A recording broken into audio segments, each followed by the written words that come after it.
Has the pending litigation with LSU had any effect or distraction on you so far? No. Anything you can say about it? Yeah, but I'm not. I mean, there's not anything I can say that would help the matter. We've got a great law team handling it, and they'll get it worked out.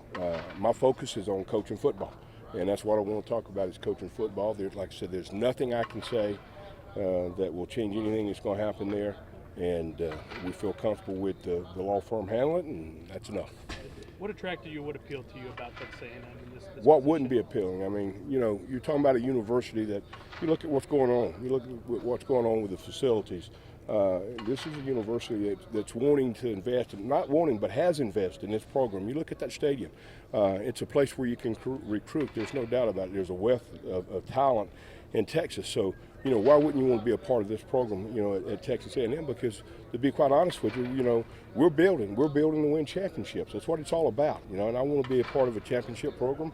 And there's no question that you can win them here at Texas A&M, and that's what we're looking forward to. How have the first few days of spring gone so far? Really good. The players are working their rear ends off. I mean, they're a great group of young men. And certainly, they're hungry and they're putting in the effort right now. They did in the off season, lifting weights, running, conditioning, and now out here, first day of pads on. And to be quite honest with you, I was impressed with what our guys were able to get done today. It was.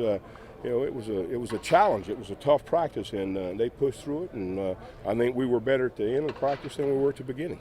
Coach Robert Suss, the Bryan College Station Eagle.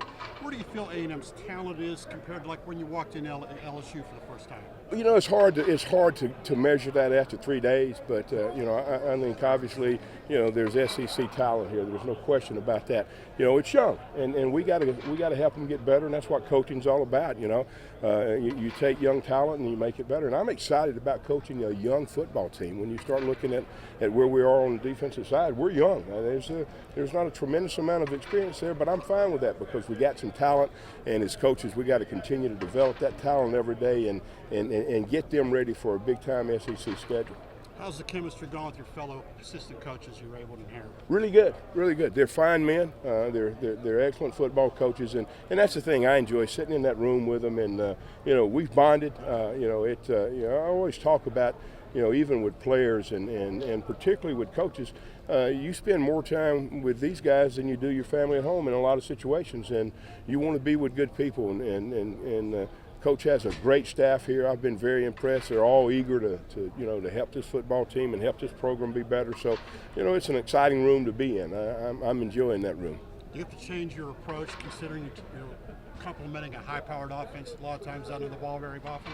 Well, we're going to do what we believe in, defensively. There's no doubt about that. Now, it changes a little bit in terms of what we do practice-wise, but not much. I mean, I feel like practicing against this offense will be even better prepared when we play some of the other teams that are high-tempo, fast-paced offenses. And these guys do a great job offensively. It's a challenge every day, every play, and it forces us to get better in a hurry. This defense struggled the last 2 years. What deficiencies do you see that need to be fixed, and what gives you optimism that things can be turned around? Well, I think for lack of a better starting place, I think a little bit of it's confidence. We've got talent. There's no question about that.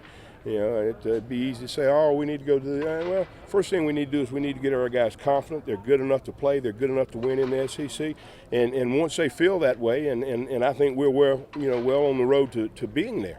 They're going to be able to compete. Sure, they had some struggles. That was last year, and we're not going to talk a lot about last year. We've got some core principles that we believe in, and we're going to apply those and have applied them. And we think it'll get us to the situation where we're going to be very, very competitive.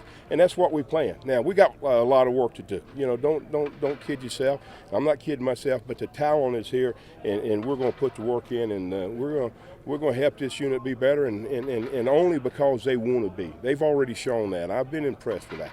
Brent Zorneman, Eastern Chronicle.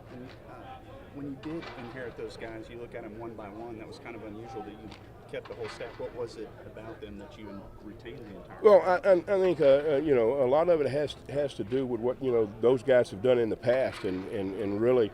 Not only just, the improvement that they made in the bowl game, but they're good people and they can coach and they've done a great job coaching. We feel like from a scheme standpoint we can help things, a little bit. But let me say this: after you're around someone, it's very difficult not to have that attachment and not say, hey, these guys deserve to be here too.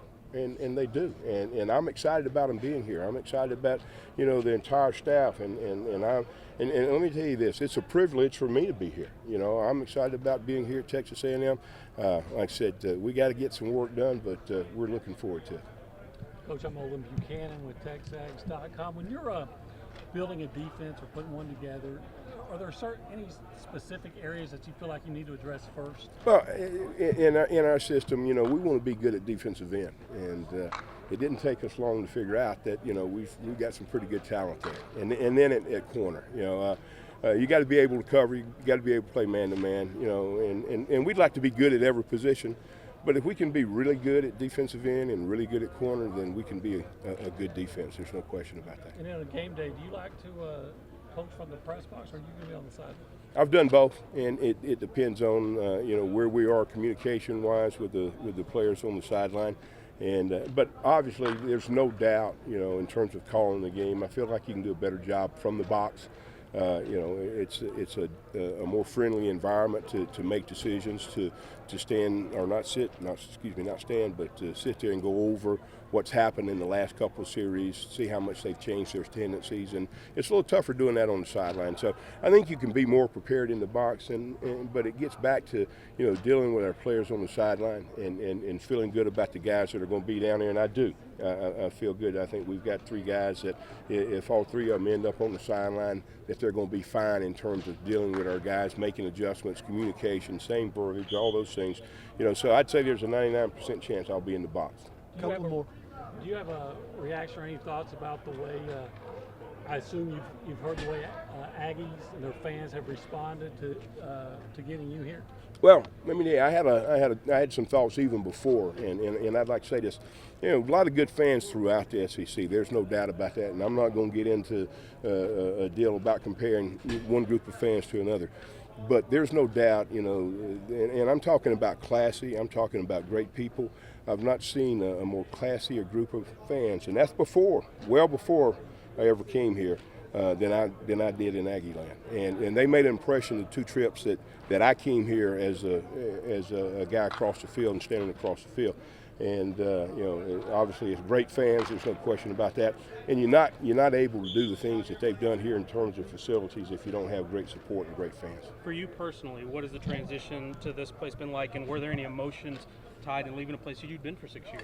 Yeah, always, and the emotion are with those kids, and I love those kids, but there came a time that you got to make a decision and you got to go do what's best for you, and I've probably I've coached this game for 38 years or so, and to be quite honest with you, I've not made always decisions that were based solely on what was best for me, but this was a great opportunity that I couldn't turn down. I mean, it's a great situation. Certainly, it's one where I hope I can finish my career.